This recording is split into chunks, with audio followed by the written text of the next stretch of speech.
Hello and welcome to another video. And in this one, we will be talking about the relationship between inflation and unemployment, also known as the Phillips curve. But before we get to that, let's have a bit of a rewind and talk about monetary policy.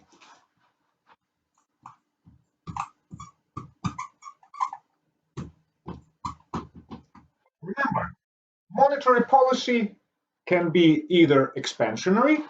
I will use a blue color, there's a little bit more contrast.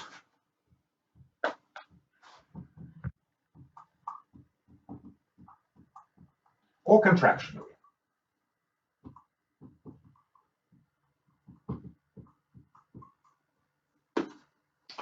Expansionary monetary policy essentially means we are expanding the amount of money in our economy by making that money cheaper.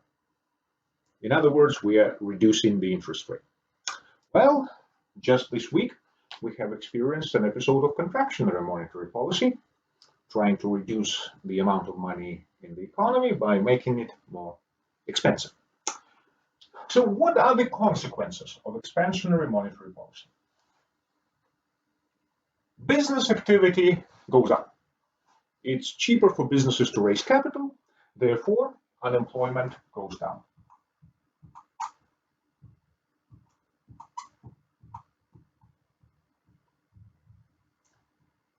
And inflation, on the other hand,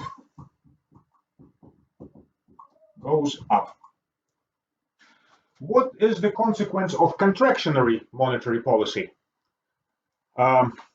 It is the opposite. It is the opposite. As money becomes more expensive and business activity slows down, unemployment goes up.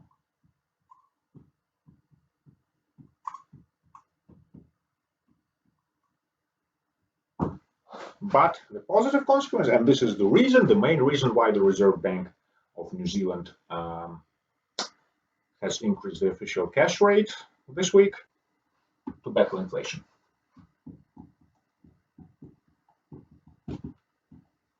So this is a very, very quick review of monetary policy.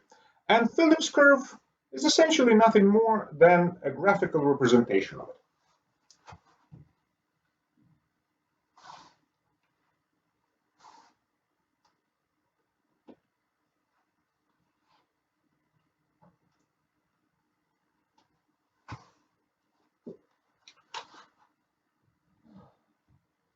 So we have inflation rate here and unemployment here.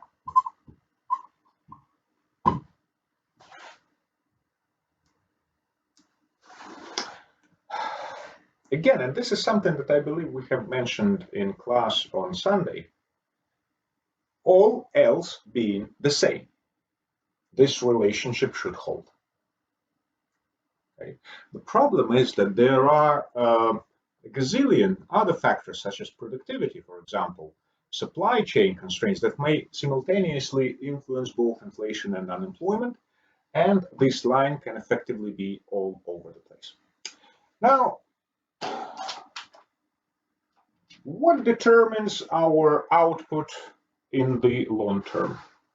In the long term, it's not monetary policy or fiscal policy for that matter that determines our output. It's the quantity and the productivity of resources. So in the end of the day, in the long run, our unemployment will be at our natural rate. This is meant to be a vertical line. So this is the long run Phillips curve.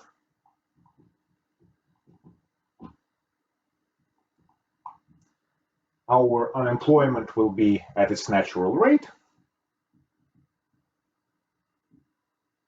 And it doesn't matter really what inflation is. It's the concept that is called monetary neutrality. Think of it this way, add 3 zeros to our money. Doesn't make us $1,000 richer, it just adds 3 zeros to our money. That's all it does. In the short term, however, the blue line, the Phillips curve, should, in theory, look downward sloping. Will it? Well, that's an empirical question. And in the first question of your group assignment, you will be studying one of the Harvard Business School cases. And one of the sub questions there is to plot the Phillips curve for the United States in 1990s. Thank you very much.